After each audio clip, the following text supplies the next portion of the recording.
Hello everyone. कैसे हैं आप सभी लोग? उम्मीद करते हैं बहुत अच्छे होंगे। स्वागत है आप सभी का हमारे इस ब्यूटीफुल से सेशन में। आज आप लोगों के लिए ज्योग्राफी यानी भूगोल का बहुत ही इम्पोर्टेंट क्वेश्चंस का कलेक्शन लेके आया हूं। तो चलिए शुरू करते हैं। आते हैं हम लोग पहले प्रश्न पर। पहला प्रश्न है कि सौरमंडल के किस पिंड को अपग्रहों की श्रेणी में शामिल नहीं किया जाता है, ठीक है, और उसे बौना ग्रह का दर्जा दे दिया गया है। कौन से ग्रह का? बौना ग्रह का दर्जा दे दिया गया है। तो इस प्रश्न का सही उत्तर प्लूटो हो जाएगा, ऑप्शन सी। आइए समझते हैं इसके बारे में कुछ कि प्लूटो जो था वो पहले सौरमंडल का ग्रह था, यानी सौरमंडल का सदस्य माना जाता था। लेकिन 2006 में, कब याद रखिएगा, 2006 में, ठीक है, अंतर्राष्ट्रीय खगोलीय संघ यानी इंटरनेशनल एस्ट्रोनॉमिकल यूनियन के द्वारा ग्रहों की नई परिभाषा तय की गई, जिसके नियमों पर मतलब खरा नहीं उतरने के कारण प्लूटो को मुख्य ग्रह की सूची से बाहर कर दिया गया। ठीक है, आइए देखते हैं नेक्स्ट क्वेश्चन साथियों। अगला प्रश्न है कि अंतरराष्ट्रीय खगोलीय संघ द्वारा प्लूटो को ग्रह की श्रेणी से किस वर्ष आधिकारिक रूप से बाहर कर दिया गया? देखिए अभी तुरंत रिपीट हो गया क्वेश्चन। हमने अभी तुरंत जाना है कि 2006 में इसे बाहर किया गया था। तो ऑप्शन सी इस प्रश्न का बिल्कुल सही उत्तर हो जाएगा कि अगस्त 2006 में। कब? अगस्त 2006 में इसको ग्रहों की श्रेणी से बाहर कर दिया गया था। किसके द्वारा किया गया था? तो अंतर्राष्ट्रीय खगोलीय संघ इंटरनेशनल एस्ट्रोनॉमिकल यूनियन के द्वारा, ठीक है, ये निर्णय लिया गया था। क्यों लिया गया? क्योंकि प्लूटो का आकार जो है वो बहुत छोटा है और इसकी कक्षा जो है वो नेपच्यून की कक्षा को काटती थी। इस वजह से इसे ग्रहों की श्रेणी से बाहर कर दिया गया। ठीक है, आइए अगला प्रश्न देखते हैं हम लोग। निम्नलिखित में से पृथ्वी का एकमात्र प्राकृतिक उपग्रह किसे माना गया है? ठीक है, तो हम लोग जानते हैं कि पृथ्वी का जो उपग्रह है वो चंद्रमा को माना गया है। तो ऑप्शन ए जो है वो बिल्कुल सही उत्तर हो जाएगा इस प्रश्न का। चंद्रमा पृथ्वी का एकमात्र प्राकृतिक उपग्रह है। याद रखिएगा कैसा उपग्रह है? ये प्राकृतिक उपग्रह है। ठीक है, हाँ, ठीक है। इसके बारे में और हम लोग जानेंगे कि ये पृथ्वी से लगभग 3,84,400 किलोमीटर, ठीक है, की दूरी पर स्थित है।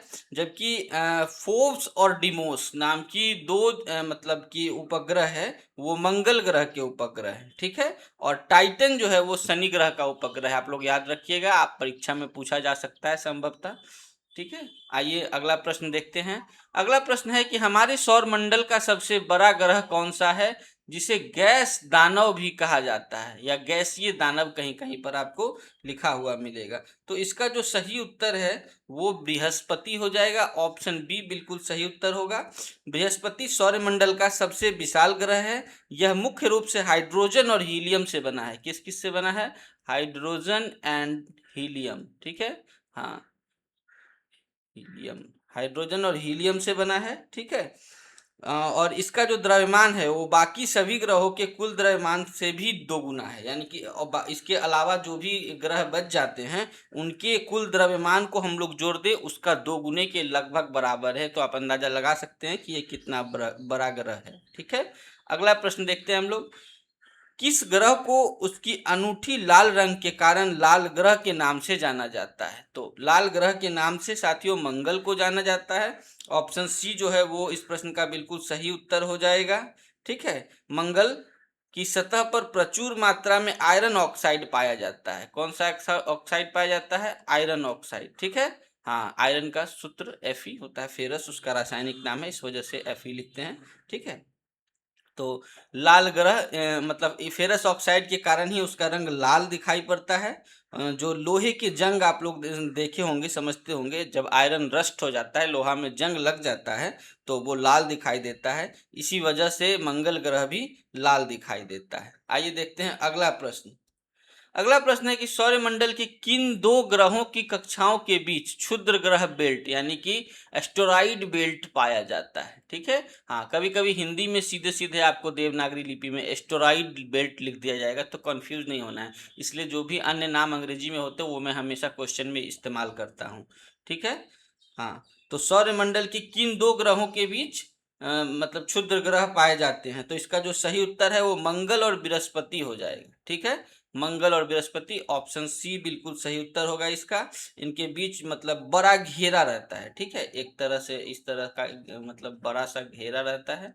मान लीजिए ये जो सेल है ये मंगल का है, और इसके बाहर का जो सेल हो गया, मान लीजिए सॉरी ये बृहस्पति का है। ठीक है, और ये मंगल का सेल है। इसके बीच इस तरह से धूल कण का एक आवरण जैसा दिखाई देता है। इसी को क्षुद्र ग्रह की पट्टी या एस्टेरॉयड बेल्ट के नाम से जाना जाता है। ठीक है, ये बड़ा घेरा होता है जिसमें लाखों छोटे छोटे पत्थरीले पिंड जो है वो घूमते रहते हैं, सूर्य की परिक्रमा करते रहते हैं।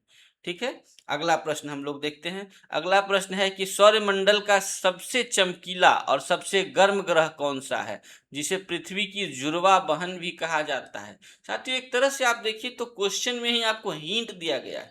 अगर आपको एक स्टेटमेंट नहीं पता है, दूसरा पता है, तो आप आसानी से इसे कर पाओगे। ठीक है, पृथ्वी की जुड़वा बहन किस ग्रह को कहा जाता है, तो शुक्र को कहा जाता है। इससे ही आप अंदाजा लगा सकते हैं। और शुक्र एक बहुत गर्म ग्रह है और ये चमकीला भी है। ऑप्शन ए इसका बिल्कुल सही उत्तर हो जाएगा। ठीक है, शुक्र को अंग्रेजी में वीनस कहते हैं। ठीक है, ये वायुमंडल का बहुत घना और सबसे मतलब कि मुख्य रूप से कार्बन डाइऑक्साइड से बना हुआ ग्रह है। ठीक है, जो भयंकर ग्रीन हाउस प्रभाव पैदा करता है, गर्मी पैदा करता है। इस वजह से ये सौरमंडल का सबसे गर्म ग्रह है, और अत्यधिक चमकीला होने के कारण इसे भोर का तारा और सांझ का तारा भी कहा जाता है। ठीक है, कंफ्यूज नहीं होइएगा, भोर का तारा भी इसी को कहा जाता है और सांझ का तारा भी इसी को कहा जाता है। अगला प्रश्न है कि सॉरी रिपीट हो गया, सौर्य ग्रह का सबसे ठीक है, कोई बात नहीं है, ऑप्शन ए शुक्र ग्रह।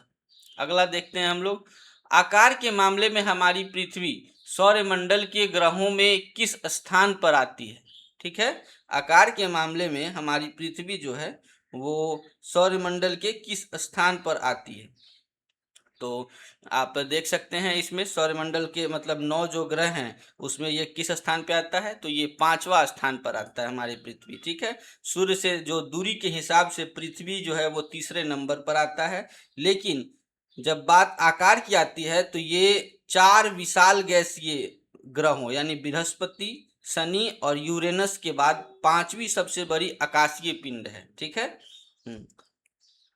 अगला प्रश्न हम लोग देखते हैं। अगला प्रश्न है कि सौरमंडल के किस ग्रह का औसत घनत्व तो सबसे कम है, जो पानी से भी हल्का माना जाता है।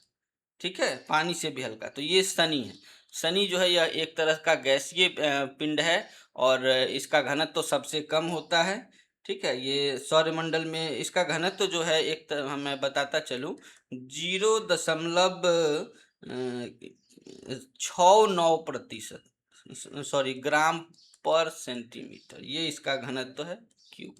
ठीक है, हाँ, जो कि पानी के घनत्व से भी कम है। अब आप पूछेंगे कि पानी का घनत्व कितना होता है, तो पानी का घनत्व होता है 1 ग्राम पर घन सेंटीमीटर। ठीक है, हाँ,